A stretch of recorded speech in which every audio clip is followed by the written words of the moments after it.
Hello guys, myself Rajveer Singh, and today I'm going to talk about theories of the criminology.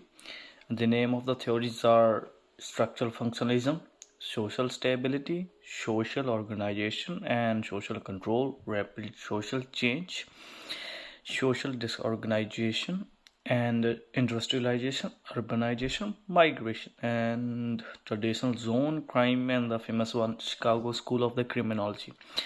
And first of all, I'm going to talk about structural functionalism. Basically, it's a theory.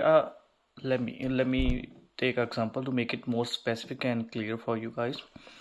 It's like whole society is like a big machine, and each part has to do their own job, which they are given to, and if they don't work, like society might collapse, and the crime rate and the deviance can increase. No, might increase. I'm not sure about that. So each individual has to do their own thing. And now I'm going to talk about social stability. Well, this means how calm and predictable is society is when the things are stable, and it means it might lead to a less crime, and if they are not stable, it might lead to a more crime. And so society has to be stable in order to mitigate the crime. And the third one is social organization. The social organization, as we recall, they are organization which can run by government or individual as well, and it has to do their own job. Basically, it's not any organization. It can be a family, school, and government and business as well. And they have to do their own jobs, own work. Like they have like for example, family father have most of the responsibility of their family, like to earn money and upbringing of their children's such kind of things. Now I'm going to talk about social control. Well, it's kind of relate with the social stability. It means this is how society and people make should behave in order to in order to mitigate the crime. Like the rules, they are social controls, like rules which people have to follow. If they don't follow, that would be against the laws, so they have to follow. And some rules are too strict. I mean, too strict. They have to follow no matter what. And on the fifth one is rapid social change. Well, let me explain it. The rapid social change is kind of thing. The rapid social change, like when the society change dramatically, like within a less time, society change a lot. Like let me take example from my home country, India. Like back in 2000, I mean, there was no Western culture allowed in India. Like only few people know about the Western culture, but nowadays India is growing and it's a developing nation. So people are adopting Western culture, like clothes and foods and so on. So that's a perfect example of rapid social change. And another one is social disorganization. Well, it's quite the opposite of social organization. Oh no, not it's quite the stability. It's quite the opposite of the stability. Like social disorganization means the society is falling apart. Like people are not doing their jobs, and government are not doing their job, so it might lead to a more crime on that specific area. And another one is industrialization. Well, that's the interesting one, that which is happening right now in our world. Industrialization means the more modernization era. Like people are tend to the government tend to make governor governments are tend to make more factories even in rural areas in order to give jobs to people those are in need. But it it might it leads to like less preference to agriculture and the traditional works. So this is called industrialization.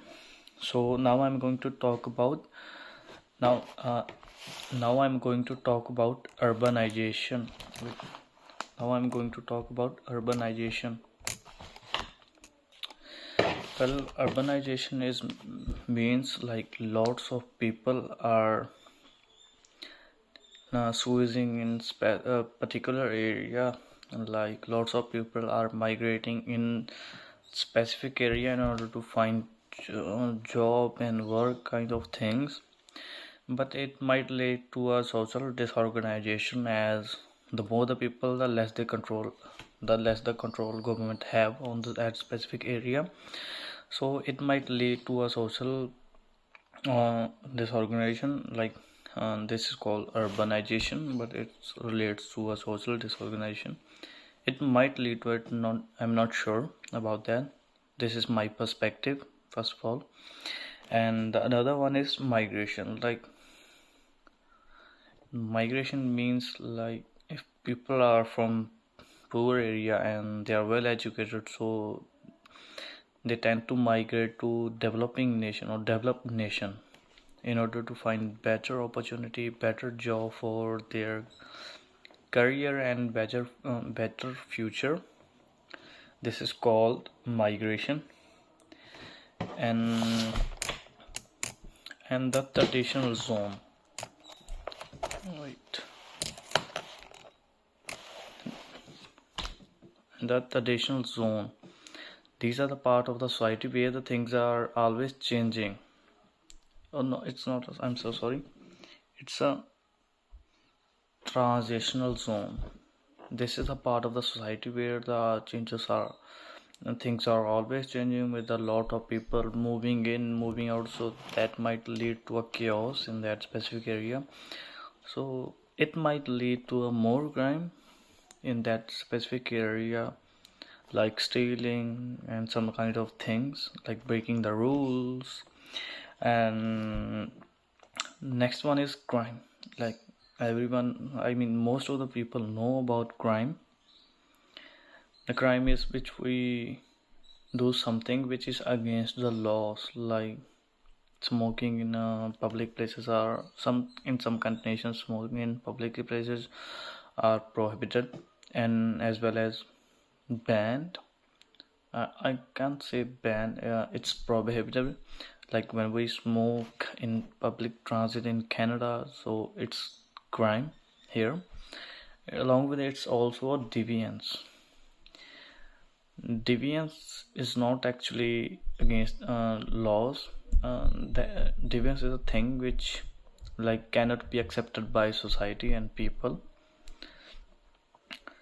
So now the last one and the most famous one, like from my perspective, the Chicago School of Criminology. So in that theory, a bunch of scientists did a scientific work on people, like how people adapt their neighbors' behavior when they are like surroundings when they are growing. I heard a story about that one. Actually, there was a person named James, and he grew up in a disorganized family. Like his father used to drink a lot, and always always fighting with his mother.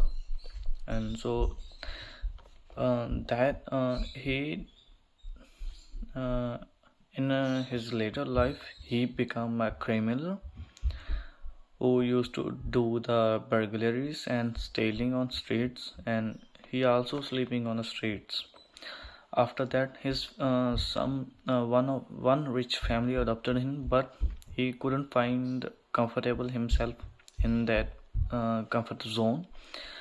Like he used to sleep, he used to sleep in a street, and now he has a bed, but he couldn't sleep because he was thinking like streets are the best place for me. I feel secure over there. And so this is a story which explains like those people are with weak family bond and weak neighborhood like disorganization are tend to like become criminal in their later life.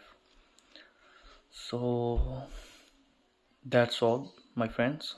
Thank you. Hope you like the video.